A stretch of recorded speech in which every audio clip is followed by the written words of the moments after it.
আমার প্রশ্নটা হলো, এঙ্গেজমেন্টের পরে একটা ছেলে আর একটা মেয়ে কিরকম সম্পর্ক গড়ে তুলবে? সরি, কি গড়ে তুলবে? সম্পর্ক তার যাদের মধ্যে এঙ্গেজমেন্ট হয়েছে, ছেলে আর মেয়ে, এঙ্গেজমেন্টের পর তারা কিরকম সম্পর্ক গড়ে তুলবে? তারা কেমন ব্যবহার করবে, এই তো হ্যাঁ হ্যাঁ, ঠিক বলেছেন। সম্পর্ক তো হ্যাঁ। এটা তো এনগেজমেন্টের পরে, ওটা বিয়ের পরে। বোন, আপনি প্রশ্ন করলেন যে আমি বুঝতে পেরেছি যে এনগেজমেন্ট হয়ে যাওয়ার পরে একটা ছেলে আর একটা মেয়ের কেমন ব্যবহার করা উচিত। তখনও তাদের বিয়ে হয়নি। সম্পর্ক শব্দটার অনেক অর্থ হতে পারে, কেমন ব্যবহার করবে, কতখানি শালীনতা বজায় রাখতে হবে ইত্যাদি। আসলে ইসলাম ধর্মে এনগেজমেন্ট বলে কিছু নেই। আমি আগামীকাল এনগেজড হচ্ছি, এনগেজড হতে যাচ্ছেন, এনগেজড হওয়ার জন্য এনগেজড। যখন হবু স্বামী স্ত্রীর মধ্যে কথাবার্তা হয় তখন বাবা মা গুরুজনেরা যদি রাজি হয়, শেষ, এটাই এনগেজড, সেটা তো হয়ে গেছে। আমরা এনগেজমেন্ট করব এক সপ্তাহ পরে, এটা এনগেজমেন্ট না, এনগেজ হওয়ার জন্য এনগেজড। এরকম বিভিন্ন কালচার দেখতে পাই। যখন ঠিক করলেন যে আপনি বিয়ে করতে যাচ্ছেন, ব্যাস আপনি এনগেজড।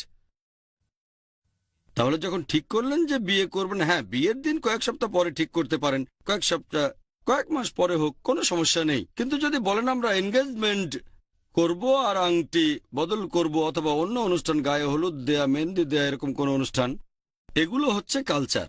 তবে কালচার মেনে চলায় কোনো সমস্যা নেই যদি ইসলামিক শরিয়া অনুযায়ী সেটা হয়ে থাকে, যদি কোরআন হাদিস অনুযায়ী হয়। আমি বলছি না যে এনগেজমেন্ট করা হারাম, কথা বলছি না। এটা আমাদের কালচারের অংশ। কোরআন বলছে না এনগেজমেন্ট করো, হাদিসও বলছে না এনগেজমেন্ট করো, তাহলে এনগেজমেন্ট করতে পারেন। তবে এটা কোনো সুন্নতের অংশ না, এটা হচ্ছে মুবাহ। মেহেন্দি লাগাতে যান, গায়ে হলুদ দেবেন, সমস্যা নেই। তবে খেয়াল রাখবেন যেন অপব্যয় করা না হয় আর শরিয়া যেন না ভাঙা হয়। এবারে আপনার প্রশ্নতে আসি যে এনগেজমেন্ট হওয়ার পরে, বিয়ের ব্যাপারে সিদ্ধান্ত নেওয়ার পরে, হয়তো কয়েক মাস পরেই বিয়ে, এ সময় তারা কেমন ব্যবহার করবে, আপনার ব্যবহার হবু স্বামীর সাথে হবু স্ত্রীর সাথে সেটা কখনোই স্বামী স্ত্রীর মতো হবে না, এটা মনে রাখবেন। এটা পশ্চিমা কালচার যে এনগেজমেন্ট হয়ে গেল কোনো সমস্যা নেই, সবকিছু করতে পারবেন। এনগেজমেন্টের আগেও সবকিছু করতে পারবেন, এনগেজমেন্টের পরেও সবকিছু, আর বিয়ের পরে সবকিছু চলবে, এই হলো পশ্চিমা কালচার। তবে এখানে আপনাকে হিজাব পালন করতেই হবে। পবিত্র কোরআনের একটা আয়াত বলছে দৃষ্টি সংযত রাখতে। যখন কোনো মেয়েকে দেখব, সূরা নূর 24 নম্বর অধ্যায় 30 নম্বর আয়াত ও সূরা নূর 24 অধ্যায় 31 নম্বর আয়াতে পুরুষ এবং মহিলাদের দৃষ্টি সংযত রাখতে বলেছে। এটা শিথিল করা যায়, তবে শিথিল মানে, যেহেতু এনগেজমেন্ট হয়েছে তাই একটু শিথিল করা যায়। শিথিল মানে পুরো স্বাধীনতা না, তারপরও হিজাব পালন করতে হবে। বলতে পারবেন না যে আমাদের তো এনগেজমেন্ট হয়ে গেছে, এখন আর হিজাব পরার আমার তেমন দরকার নেই, আমি স্কার্ফ না পরে চলে আসব। হিজাব পালন করতে হবে। নামাহরামের সামনে যেমন এখনো সে নামাহরাম। হ্যাঁ, প্রথম ইন্টারভিউয়ের সময় হবু স্বামী যদি বলে আপনি হিজাবটা একটু শিথিল করলে আপনাকে ভালো করে দেখতে পারবো, কিছুটা শিথিল করা যায়, কিন্তু অনেক শিথিল করা যাবে না। কিছু বিশেষজ্ঞ বলেন করা যাবে, কিছু বিশেষজ্ঞ বলেন এটা করা যাবে না। তবে এখানে যখন কথাবার্তা অনেক দূর এগিয়ে গেছে, ঠিক আছে, আমি আমার হবু স্ত্রীকে ভালো করে দেখতে চাই, ভালো হয় যদি স্কার্ফটা না থাকে।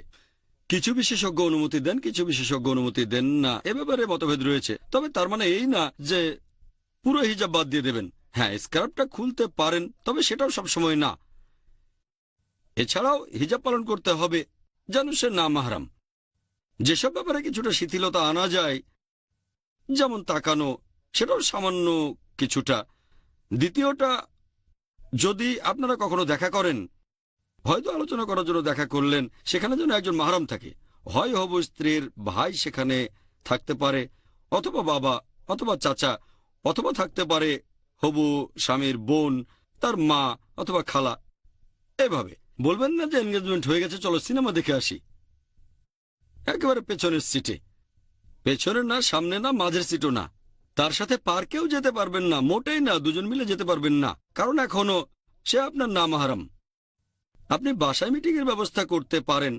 বিয়ের সিদ্ধান্ত নেওয়া হয়ে গেলে মিটিং করেন, একবার, দুইবার, তিনবার, কোনো সমস্যা নেই। তবে বিনা কারণে বারবার মিটিং করবেন না। যে ঠিক করলেন আমরা প্রতি সপ্তাহে একবার দেখা করব, হয়তো তারা বিয়ে করবে আরো 6 মাস পরে, সপ্তাহে একবার মিটিং প্রত্যেক জুম্মায় বা বৃহস্পতিবারে, এটার কোনো মানে হয় না। এখানে আমি বলবো বিয়ে করেন, রাতে থাকলেন না, তারপর প্রতিদিন দেখা করেন, কোনো সমস্যা নেই। হয়তো বিয়ে করতে দেরি করছেন কারণ আপনার বাসা নেই। আমি আসলে নতুন একটা বাসায় উঠবো, সমস্যা নেই, বিয়ে করে ফেলেন, নিকা করেন। তারপরও মেয়ে থাকলো বাবা মার কাছে, ছেলে থাকলো বাবা মার কাছে, প্রতিদিন দেখা করেন, সমস্যা নেই। সে সময় হিজাবও শিথিল করতে পারেন। যদি প্রতিদিন দেখা করতে চান অবশ্যই দেখা করতে পারেন, এমন কোনো নিয়ম নেই যে কথা পাকা হওয়ার পর একবার, দুইবার, তিনবার দেখতে পারবেন। প্রয়োজন হলে অবশ্যই কথা বলবেন।